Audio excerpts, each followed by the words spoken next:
स्वागत है आप सभी लोगों का फिर से Vijay Singh study group channel में।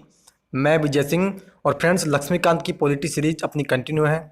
पिछले अध्याय में हमने चर्चा किया संसद के दूसरे भाग के बारे में और आज जो हम चर्चा करेंगे मित्रों वो हमारा संसद का तीसरा भाग है। जितने भी नए व्यूअर्स हैं इस वीडियो को देख रहे हैं मैं उनसे रिक्वेस्ट कर रहा हूँ कि जो मैंने 2 भाग संसद के अभी तक डाले हैं आप जो है कृपया उन दोनों भागों के पहले देख लीजिए। उसके बाद जो है आप तीसरे भाग को देखिए, आपको जो है अच्छी प्रकार से जो है संसद का टॉपिक समझ में आएगा। तो फ्रेंड्स आज हम स्टार्ट कर रहे हैं यहाँ से कि स्थानों का रिक्त कैसे, यानी स्थानों का रिक्त जो है कैसे होगा, संसद में स्थान कैसे रिक्त होंगे, सदस्य कैसे जो है रिक्त हो सकते हैं, तो उसी की हम चर्चा कर रहे हैं। तो जितने भी नए व्यूअर्स हैं तो उन्होंने अभी तक चैनल को सब्सक्राइब नहीं किया तो आप चैनल को सब्सक्राइब कर लीजिए और पास ही के नोटिफिकेशन बेल के ऑल के बटन पर आप क्लिक कर दीजिए ताकि मेरी सभी वीडियोज़ के नोटिफिकेशन आपको आसानी से मिल सकेंगे। तो फ्रेंड्स कह रहे हैं दोहरी सदस्य, यानी मित्रों ऐसा समझो आप कोई व्यक्ति मान लो, ऐसा थोड़ी ना हो सकता है कि आप जो है संसद का सदस्य भी बन गए, आप विधानसभा का सदस्य भी बन गए और आपको जो है 2-2 वेतन मिल रहे हैं, ऐसा नहीं हो सकता कभी भी। उसी की बात यहाँ पे कही जाएगी। कोई भी व्यक्ति एक समय में संसद के दोनों सदनों का सदस्य नहीं हो सकता है अगर इस कारण से लोक प्रतिनिधित्व अधिनियम 1951 में निम्न प्रावधान हमने किया है। यानी मित्रों ये कहना चाह रहा है कि लोक प्रतिनिधित्व अधिनियम 1951 में कुछ ऐसे प्रावधान किए गए हैं कि मान लीजिए कोई व्यक्ति जो है 2 सदनों में या 2 सीटें अगर उसने मान लीजिए कि एक तो लोकसभा में चुन लिया गया, एक विधानसभा में, अब ऐसा थोड़ी होगा कि दोनों सीटों पर रहेगा, एक पद तो उसको छोड़ना ही होगा ना। उसी के बारे में जो है हमने इस कानून में कुछ बताया है। तो कह रहे हैं अगर कोई व्यक्ति संसद के दोनों सदनों में चुन लिया जाए तो उसे 10 दिनों में यह बताना होगा कि वह किस सदन में रहना चाहता है, और सूचना उसने नहीं दी तो राज्यसभा में उसकी सीट हम खाली कर देंगे। यानी मित्रों ये कानून लोक प्रतिनिधित्व अधिनियम 1951 ये कह रहा है कि अगर मान लो कोई व्यक्ति था और वो लोकसभा का सदस्य भी चुन लिया गया, राज्यसभा का सदस्य भी चुन लिया गया, ठीक है, अब उसको जो है ये बताना होगा कि मैं जो है कौन से सदन में रहना चाहता हूँ। नहीं तो भैया हम जो है 10 दिन के अंदर अंदर आप ये बता दो हमको कि आप कौन से पद पर रहना चाहते हो, कौन से सदन में रहना चाहते हो, नहीं तो हम जो है आपकी सीट राज्यसभा से खाली कर देंगे। ठीक है, लोकसभा से हम आपकी सीट खाली नहीं करेंगे मित्रों, राज्यसभा के बारे में यहाँ बात की जा रही है कि हम जो है आपकी सीट फिर राज्यसभा से खाली कर देंगे। आगे कहते हैं अगर मान लो कोई सदन का सदस्य दूसरे सदन में भी चुन लिया जाए तो पहले वाले सदन में हम उसकी जो सदस्यता थी वो हम उसको जो है समाप्त कर देंगे। यानी मित्रों अगर मान लो कोई व्यक्ति था वो पहले लोकसभा का सदस्य तो था ही, लेकिन क्या हुआ, चुनाव हुआ राज्यसभा का और राज्यसभा का जो सदस्य था वो भी वह चुन लिया गया। तो अब हम उसका क्या करेंगे कि जो है लोकसभा का अगर वो सदस्य है तो हम जो है यानी कि हम जो है पुराना जो सदस्य था, यानी हम उसकी पहले की सदन वाली सदस्यता हम उसकी रद्द कर देंगे। अब आप भैया नए सदन में ही रह सकते हो। तीसरी बात बताई जाती है अगर मान लो कोई व्यक्ति एक ही सदन में 2 सीटों पर चुन लिया जाए तो उसे स्वेच्छा से किसी एक सीट को खाली करने का अधिकार है, अन्यथा दोनों सीटें उसकी खाली हो जाती है। यानी मित्रों ये कानून हमें ये बताता है अगर मान लो कोई व्यक्ति था और उस व्यक्ति का क्या हुआ कि वो 2 सदनों में चुन लिया गया, ठीक है, 2 सीटों पर, एक ही सदन में 2 सीटों पर वो चुना गया है, ठीक है, तो अब उसको ये बताना होगा कि यानी उसको ये बताना होगा कि मैं जो है मैं कौन सी सीट खाली करना चाहता हूँ, नहीं तो जो है उसकी दोनों सीटें खाली हो जाएगी। ये बात यहाँ पे कही जा रही है। आगे कह रहे हैं इसी प्रकार कोई व्यक्ति एक ही समय संसद या राज्य के विधानमंडल के किसी सदन का सदस्य नहीं हो सकता। अगर कोई व्यक्ति ऐसा होता है, यानी अगर कोई व्यक्ति निर्वाचित होता है तो उसे 14 दिनों के अंदर अंदर राज्य के विधानमंडल की सीट से जो है राज्य के विधानमंडल की सीट को खाली करना होगा, नहीं तो संसद में उसकी सदस्यता समाप्त हो जाएगी। यानी मित्रों वही बात जो मैंने शुरू में आपसे चर्चा की थी कि अगर मान लो कोई व्यक्ति विधानसभा का सदस्य भी बन गया और लोकसभा का सदस्य भी बन गया तो उसको ये बताना होगा 14 दिनों के अंदर अंदर कि मैं जो है कौन सी सीट मैं जो खाली करूंगा, नहीं तो जो है उसकी हम सीट संसद से खाली कर देंगे। ये बात यहाँ पे कही जा रही है। ठीक है, ये हमने बात की दोहरी सदस्यता की। यानी मित्रों हम बात कर रहे हैं स्थान कैसे कैसे खाली होंगे, ठीक है, किसी सदस्य के संसद से, तो उसी की हम चर्चा कर रहे हैं। दूसरी यहाँ पे बात बताई जा रही है कि निरर्हता के मामले में भी किसी व्यक्ति की सदस्यता हम समाप्त कर सकते हैं। कह रहे हैं अगर कोई व्यक्ति संविधान में दी गई निरर्हता से ग्रस्त पाया जाता है तो उसका स्थान रिक्त हो जाता है। यहाँ विनिर्दिष्ट निरर्हता में संविधान की 10वीं अनुसूची में दर्ज निरर्हता में दल बदल भी शामिल है। यानी मित्रों अगर मान लो कोई व्यक्ति, यानी ये कह रहे हैं कि संविधान ने जो भी प्रावधान बताए कौन सा कि दल बदल के आधार पर जो है हम जो है उस व्यक्ति की निरर्हता जो है, यानी उस व्यक्ति की जो सदस्यता है वो समाप्त कर सकते हैं। तो मान लीजिए कि कोई व्यक्ति निरह व्यक्ति है और चुन लिया गया है, तो उन सभी प्रावधानों के आधार पर हम जो है उस व्यक्ति की सदस्यता संसद से समाप्त कर सकते हैं। ये बात यहाँ पे कही जा रही है। आगे करें पद त्याग, यानी इसमें बात की जाएगी कोई व्यक्ति जो है अपना इस्तीफा देगा। कह रहा है कोई सदस्य स्थिति राज्यसभा के सभापति या लोकसभा के अध्यक्ष को संबोधित त्यागपत्र के द्वारा अपना स्थान त्याग सकता है। त्यागपत्र स्वीकार होने पर उसका स्थान खाली हो जाता है। यानी मित्रों, अगर मान लो आज की डेट में आप ऐसा समझिए, कोई भी व्यक्ति है जो कि राज्य का विधानसभा का सदस्य है या संसद का सदस्य है, अगर वो जो है अपना त्यागपत्र यानी इस्तीफा दे देगा, किसको? अगर वो लोकसभा का है तो लोकसभा के अध्यक्ष को, अगर वो राज्यसभा का है तो राज्यसभा के सभापति को, तो उस स्थिति में फिर हम जो है उसका इस्तीफा स्वीकार कर लेंगे और वो फिर जो है किसी भी सदन का सदस्य नहीं रह जाएगा। ठीक है। अब हम बात करेंगे अनुपस्थिति के मामले में कि अगर वो अनुपस्थिति भी रह जाए संसद से तो भी हम उसकी जो है सीट खाली कर देंगे। कह रहे हैं अगर मान लो कोई व्यक्ति था, अगर मान लो कह रहे हैं यदि कोई सदस्य सदन की अनुमति के बिना 60 दिन की अवधि से अधिक समय के लिए सदन की सभी बैठकों में अनुपस्थित रहता है तो सदन उसका पद रिक्त घोषित कर सकता है। यानी मित्रों, आप ऐसा समझो कोई भी व्यक्ति सदन का सदस्य है, ठीक है, और वो उसने क्या किया कि 60 दिन हो गए यानी 2 माह हो गए और उसने जो है सदन को बताया नहीं कि मैं जो है इस सदन से क्यों अनुपस्थित था। ठीक है, तो उस परिस्थिति में हम उसकी सीट उस सदन से खाली कर देंगे। ठीक है, ये बात यहाँ पे कह रहे हैं। आगे कह रहे हैं अन्य स्थितियों, यानी कौन कौन सी ऐसी परिस्थितियाँ और भी बन सकती है कि उस परिस्थितियों में हम जो है उसका सीट सदन से खाली कर सकते हैं। कह रहे हैं अगर मान लो कि किसी सदस्य को संसद की सदस्यता रिक्त करनी होती है यदि न्यायालय उस चुनाव को अमान्य घोषित कर दे। ठीक है, अगर मान लो किसी चुनाव को न्यायालय ने रद्द कर दिया तो फिर वो जो सदस्य चुनाव लड़के जीता था उसकी हम सदस्यता रद्द कर देंगे। अगर मान लो सदन के द्वारा उसको निष्कासित कर दिया जाए, ठीक है, सदन ने क्या किया, उस व्यक्ति को जो है निष्कासित कर दिया सदन से, तब भी हम जो है उसकी सदस्यता रद्द कर देंगे। आगे कह रहा है कि अगर वह राष्ट्रपति या उपराष्ट्रपति चुन लिया जाए, यानी मित्रों कोई व्यक्ति है अगर वो राष्ट्रपति या उपराष्ट्रपति पद पर चुन लिया जाता है तो भी हम उसकी जो है सदस्यता फिर जो है वहाँ पे जो उसकी जो सदस्यता है वो रिक्त करनी पड़ती है।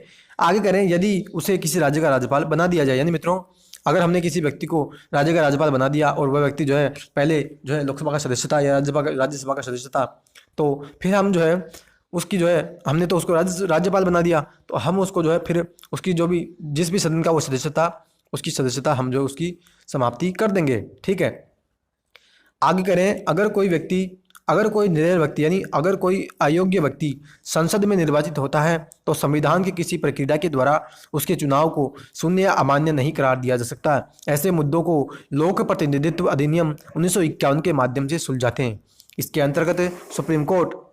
अंतर्गत उच्च न्यायालय चुनाव को अमान्य या शून्य ठहरा सकता है।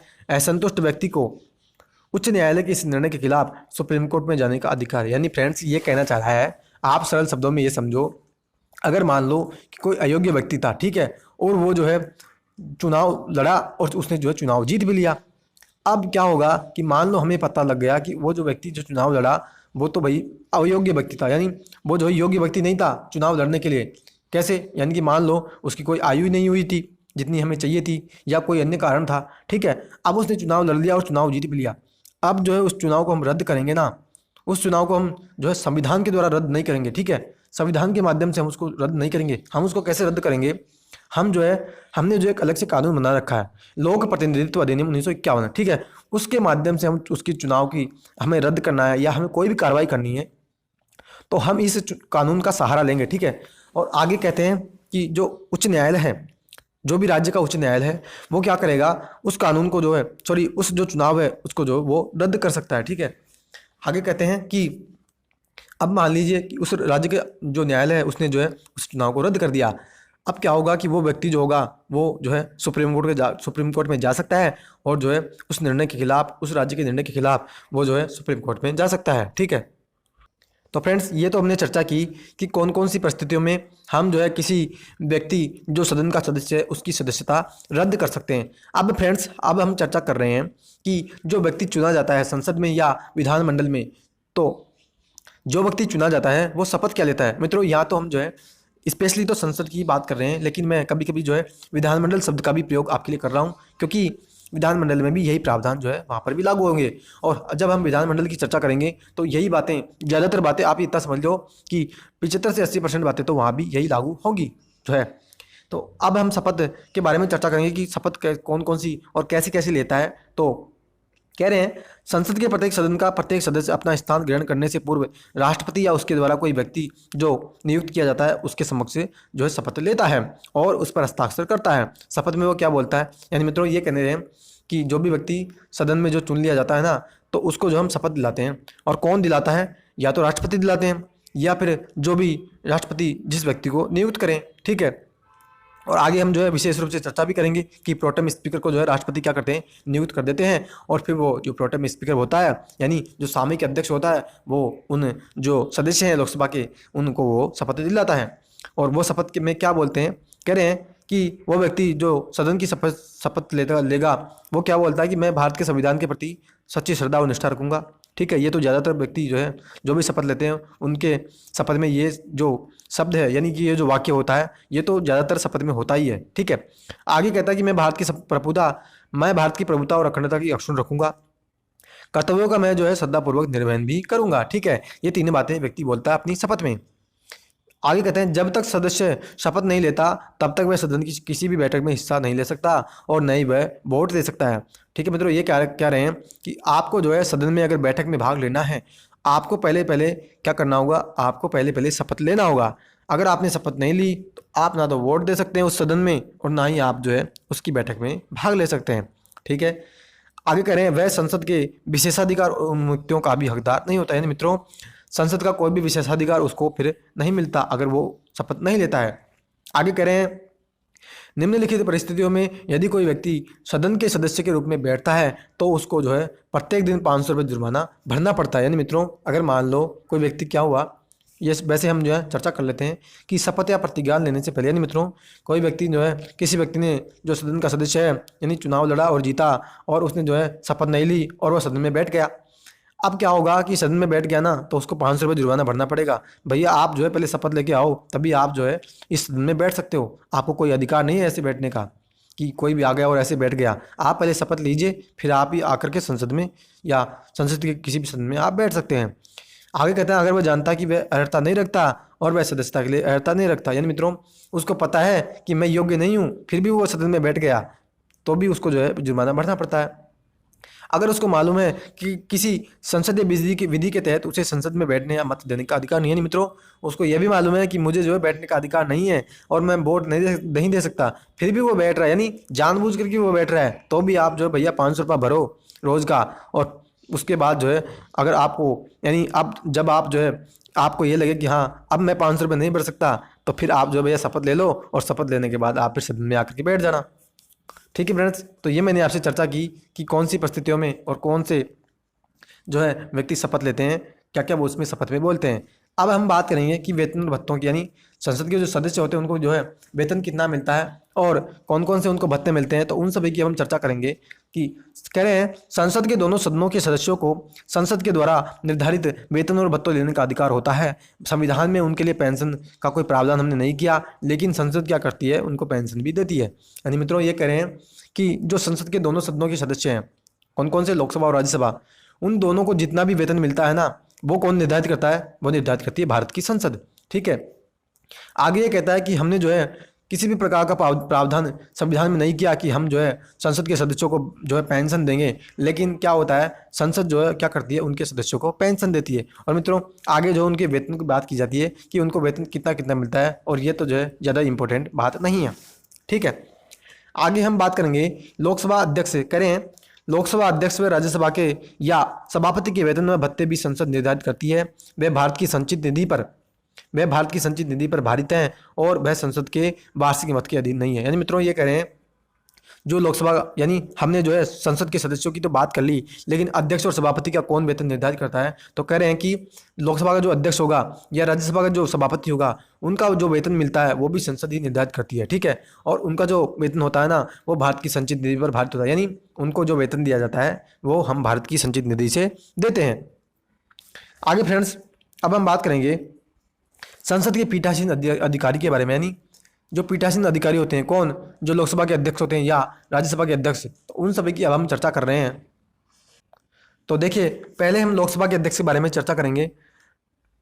तो कह रहे हैं संसद के प्रत्येक सदन के अपने पीठासीन अधिकारी होते हैं लोकसभा में अध्यक्ष व उपाध्यक्ष और राज्यसभा में सभापति व उपसभापति होते हैं। यानी मित्रों लोकसभा अध्यक्ष और उपाध्यक्ष और जो राज्यसभा के सभापति और उपसभापति ये जो है संसद के पीठासीन अधिकारी होते हैं, ये यहाँ पे कह रहे हैं। और अब हम बात कर रहे हैं लोकसभा अध्यक्ष के बारे में। तो कह रहा है कि निर्वाचन और पदावधि, यानी उनका जो है चुनाव कैसे होगा लोकसभा के अध्यक्ष का। तो कह रहा है पहली बैठक के बाद में उपस्थित सदस्यों के बीच से अध्यक्ष का चुनाव किया जाता है। जब अध्यक्ष का स्थान रिक्त होता है तो लोकसभा अध्यक्ष जब ये कह रहे हैं जब अध्यक्ष का स्थान खाली होता है तो लोकसभा इस स्थान को जो है इस स्थान को भरने के लिए किसी अन्य सदस्य को चुनती है।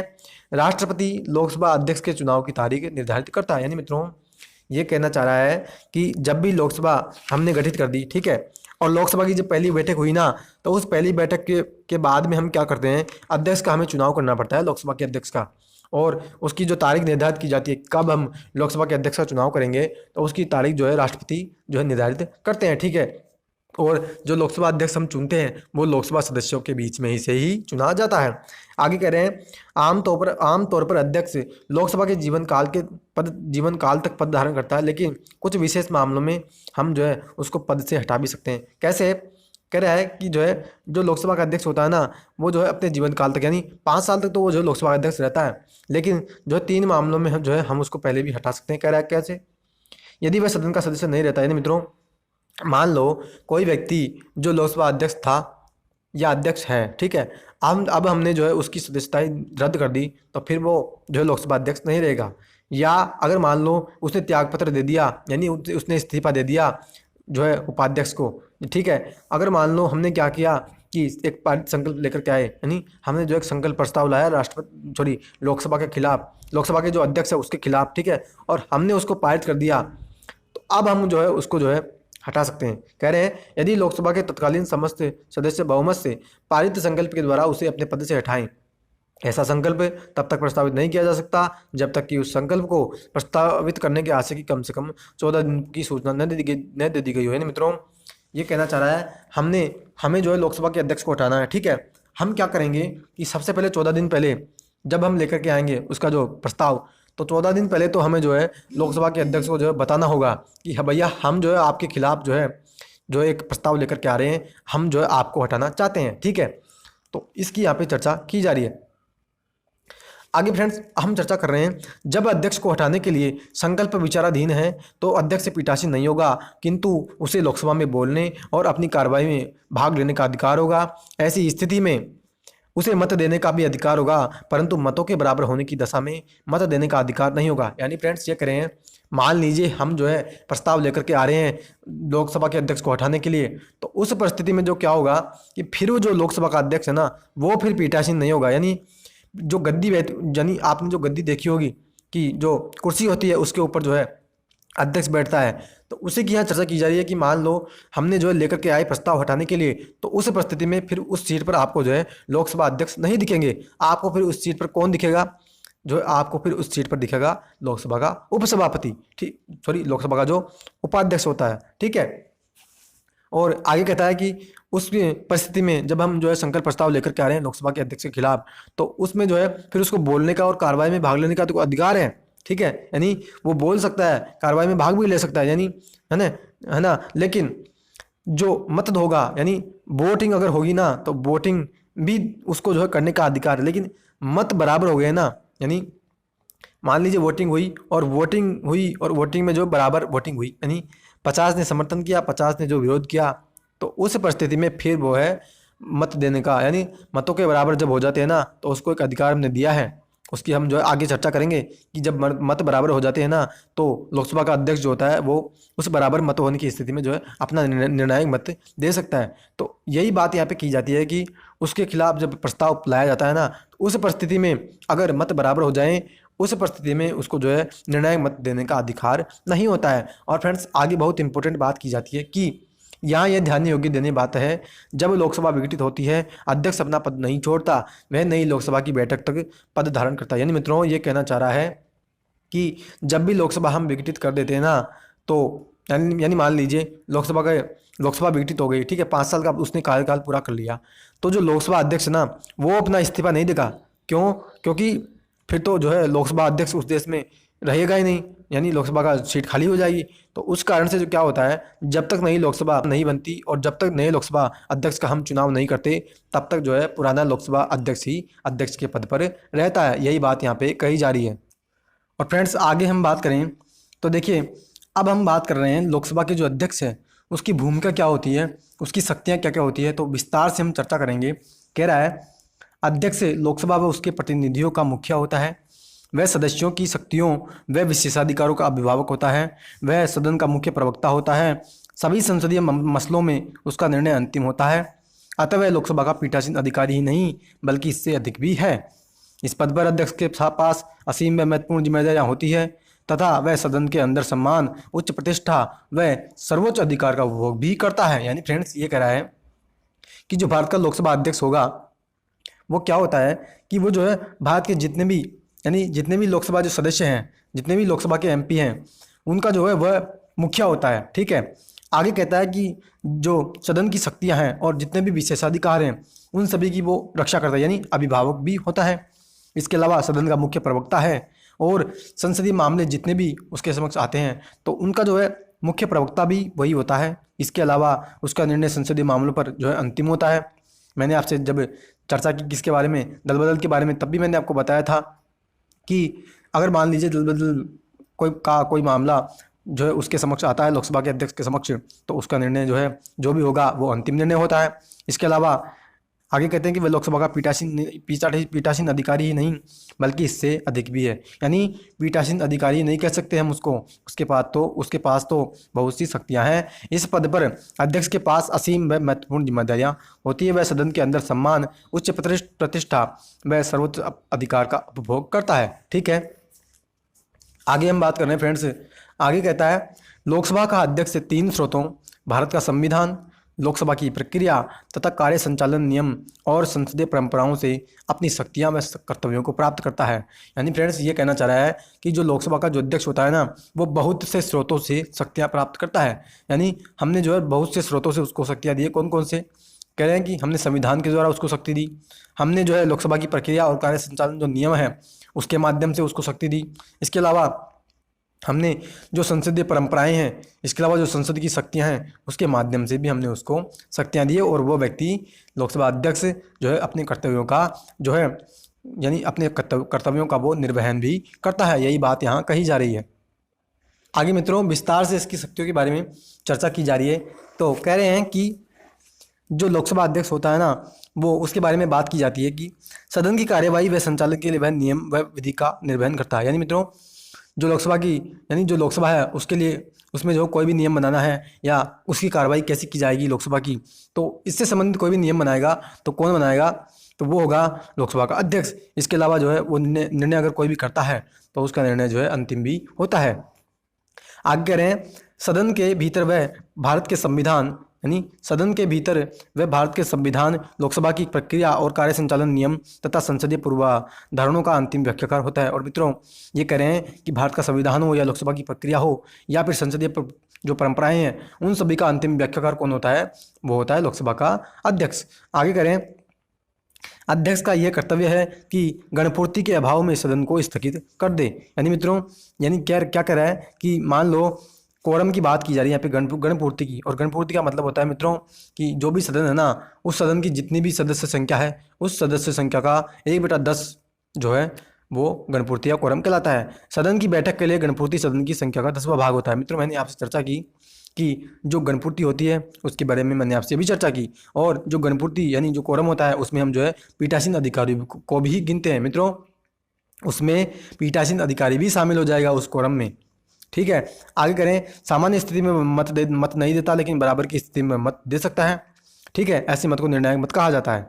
दूसरे शब्दों में किसी मुद्दे पर अगर सदन समान रूप से विभाजित हो तो वह अपने मत का प्रयोग कर सकता है। और मित्रों मैंने पहले भी आपसे चर्चा की थी कि अगर मान लो कोई ऐसा मामला आ जाए, यानी कोई बिल था, ठीक है, बिल के ऊपर वोटिंग हुई और वोटिंग जो है बराबर हुई, यानी बिल के पक्ष में भी 50 सदस्य ने वोट दिया, बिल के विपक्ष में भी 50 ने वोट दिया। अब मान लो उस भी स्थिति में क्या होगा, कैसे बिल पास किया जाए, तो लोकसभा के अध्यक्ष के पास हमने ये शक्ति दी है कि आप भैया आप भी स्थिति में जो है एक निर्णायक मत दे सकते हो, यानी किसी भी पक्ष में आप निर्णय दे सकते हो। जिस भी पक्ष में यानी जिसके भी पक्ष में आपने निर्णय दे दिया तो वो निर्णय माना जाएगा। यानी मान लो अगर वो लोकसभा अध्यक्ष जो है पक्ष में निर्णय दे देना तो वो फिर बिल पारित हो जाएगा। ठीक है, आगे करें। अध्यक्ष संसद के दोनों सदनों की संयुक्त बैठक की अध्यक्षता करता है।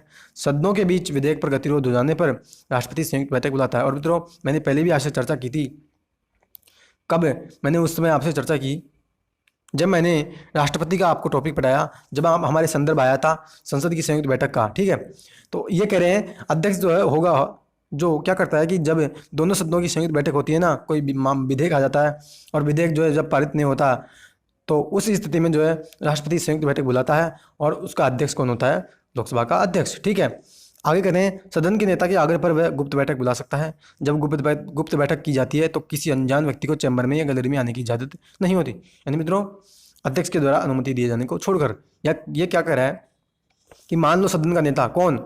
सदन का नेता तो लोकसभा का वही होता है, प्रधानमंत्री। ठीक है, तो कह रहा है कि सदन के नेता के आग्रह पर, इसके अलावा मित्रों मान लीजिए प्रधानमंत्री राज्यसभा का सदस्य है तो फिर वो सदन का नेता नहीं होगा। उसी यहाँ परिस्थिति लोकसभा के अध्यक्ष, यानी जहाँ हम परिस्थिति कौन सी बात करें, जब प्रधानमंत्री जो है वो लोकसभा का ही है। ठीक है, तो कह रहा है सदन के नेता के आग्रह पर वह गुप्त बैठक बुला सकता है। ठीक है, अगर सदन के नेता ने ये कह दिया कि आप जो गुप्त बैठक बुलाइए एक, तो वो व्यक्ति लोकसभा का अध्यक्ष गुप्त बैठक बुलाएगा। और गुप्त बैठक में क्या होगा कि किसी भी व्यक्ति को जो है उसमें उस चैम्बर में जहाँ जो है बैठक चल रही है उस चैम्बर में किसी भी व्यक्ति को आने की अनुमति नहीं होगी। ठीक है, ये कह रहे हैं अध्यक्ष के अगर, यानी अध्यक्ष ने किसी व्यक्ति को अनुमति दे दी ना तो उसके सिवाय, यानी अध्यक्ष ने ये कह दिया कि आप इस व्यक्ति को आने दीजिए, तब तो जो है वो व्यक्ति आ सकता है। लेकिन अन्य मामलों में यानी बिना कहे या बिना अनुमति लिए कोई व्यक्ति उस चैम्बर में शामिल नहीं हो सकता। आगे फ्रेंड्स कह रहा है अध्यक्ष यह तय करता है कि विधेयक धन विधेयक है या नहीं, उसका निर्णय अंतिम होता है। राज्यसभा में सिफारिश या राष्ट्रपति की सहमति के लिए भेजा जाने वाला विधेयक अध्यक्ष के द्वारा सत्यापित होता है कि वह धन विधेयक है। यानी फ्रेंड्स ये कह रहा है कि लोकसभा अध्यक्ष के पास हमने जो एक विशेष शक्ति ये दी है कि कोई भी विधेयक धन विधेयक है या नहीं, या फिर कोई विधेयक जो है सामान्य विधेयक है, इसका निर्णय जो है करता है वो कौन करता है? भारत का जो लोकसभा का अध्यक्ष है वो करता है। ठीक है, आगे कहता है राज्यसभा में सिफारिश या राष्ट्रपति की सहमति के लिए भेजा जाने वाला विधेयक अध्यक्ष के द्वारा सत्यापित होता है। यानी मित्रों, जब जो विधेयक कोई भी जाता है कब? राज्यसभा के पास, तो अगर वो धन विधेयक है ना तो अध्यक्ष जो है उसको सत्यापित करके भेजता है कि हाँ ये धन विधेयक है। ठीक है, आगे कह रहे हैं 10वीं अनुसूची के तहत दल बदल उपबंधों के आधार पर अध्यक्ष लोकसभा के किसी सदस्य की निरंतरता के प्रश्न का निपटारा करता है। सन 1992 में सुप्रीम कोर्ट ने कहा इस संबंध में अध्यक्ष के निर्णय को न्यायालय में चुनौती दी जा सकती है। मित्रों ये कह रहे हैं, और मैंने पहले भी आपसे चर्चा की थी कि ये यहाँ पे ये कह रहे हैं कि 10वीं अनुसूची के तहत मान लो कोई मामला आता है, किसका? दल बदल का, यानी किसी व्यक्ति ने जो है कोई दूसरी पार्टी जाकर के ज्वाइन कर ली। तो अगर मान लो ऐसा कोई मामला आता है ना, तो अगर हमें उस व्यक्ति की सदस्यता को जो है समाप्त करना है तो उसका निर्णय कौन करेगा? लोकसभा का अध्यक्ष करेगा। ठीक है, और सुप्रीम कोर्ट ने 1992 में ये भी कहा कि जो हम इसके निर्णय को, यानी जो निर्णय किसने दिया? लोकसभा अध्यक्ष ने दल बदल के संबंध में, तो हम उसके निर्णय को जो है न्यायालय में जांच भी कर सकते हैं। ठीक है, आगे कह रहे हैं ये भारतीय संसदीय समूह के पदेन सभापति के रूप में काम करते हैं, जो भारत की संसद और विश्व के विभिन्न संसदों के बीच एक कड़ी है। यानी मित्रों, जो भारत का संसदीय समूह है, ठीक है, तो उस संसदीय समूह का जो पदेन सभापति होना है ना, तो वो कौन होता है? लोकसभा का अध्यक्ष होता है। और जहाँ पे ये बात की जाती है कि जो संसदीय समूह है वो क्या है, तो कह रहे हैं भारत की संसद और विश्व की जितनी भी संसदें हैं ना, उस के समक्ष उन दोनों के बीच एक कड़ी के रूप में काम करता है। कौन? भारत का संसदीय समूह। ये यहाँ पे बात की जा रही है। और आगे फ्रेंड्स ये कह रहे हैं कि वह लोकसभा की सभी संसदीय समितियों की सभापति नियुक्त करता है और उनके कामों का पर्यवेक्षण करता है। स्वयं भी कार्य मंत्रणा समिति, नियम समिति और सामान्य प्रयोजन समिति का अध्यक्ष होता है। फ्रेंड्स ये कह रहे हैं कि जो लोकसभा का अध्यक्ष होता है ना, वो क्या करता है कि जितने भी लोकसभा की सभी संसदीय समितियां हैं, ठीक है, उन सभी संसदीय समितियों का जो अध्यक्ष होता है ना, वो नियुक्त करता है। कौन? लोकसभा का अध्यक्ष। और आगे कहते हैं कि इसके अलावा उनके कामों का भी वह जो है पर्यवेक्षण करता है, यानी उनके कामों की जांच भी करता है कि वे सही काम कर रहे हैं या नहीं। इसके अलावा ये आगे कह रहे हैं कि जो लोकसभा का अध्यक्ष होता है ना, वो खुद भी कार्य मंत्रणा समिति, नियम समिति और सामान्य प्रयोजन समिति, इनका अध्यक्ष भी होता है। तो फ्रेंड्स ये था हमारा आज का लेक्चर, और मैंने आपसे चर्चा की लोकसभा के अध्यक्ष के बारे में विशेष रूप से, ठीक है, उसकी शक्तियों के बारे में, उसकी भूमिका क्या है, वो काम क्या क्या करता है, ठीक है। आगे के अध्याय में हम चर्चा करेंगे कि लोकसभा का अध्यक्ष जो है वो किस प्रकार से हमने जो है कैसे उसको जो है स्वतंत्रताएं दी है, यानी कौन कौन से ऐसे प्रावधान हैं जिनसे हमें ऐसा लगे कि हाँ, लोकसभा का अध्यक्ष जो है वो स्वतंत्र रूप से काम कर सकता है। तो इसकी चर्चा हम अगले के अध्याय में करेंगे, यानी अगला भाग हमारा संसद का जो होगा उसमें हम जो है इसकी विशेष यानी विस्तृत रूप से चर्चा करेंगे। तो आज का लेक्चर आपको कैसा लगा, अपनी प्रतिक्रिया कमेंट बॉक्स में आप ज़रूर देवें। और मित्रों, जो है जितने भी भाग इसके बनते जा रहे हैं उन सभी को आप जो है वो रिवीजन करते जाइए, ठीक है। इसके अलावा आप हम मिलेंगे अगले लेक्चर में बाकी के भाग संसद के साथ। तो तब तक के लिए हैव ए नाइस डे। जय हिंद, जय भारत, वंदे मातरम।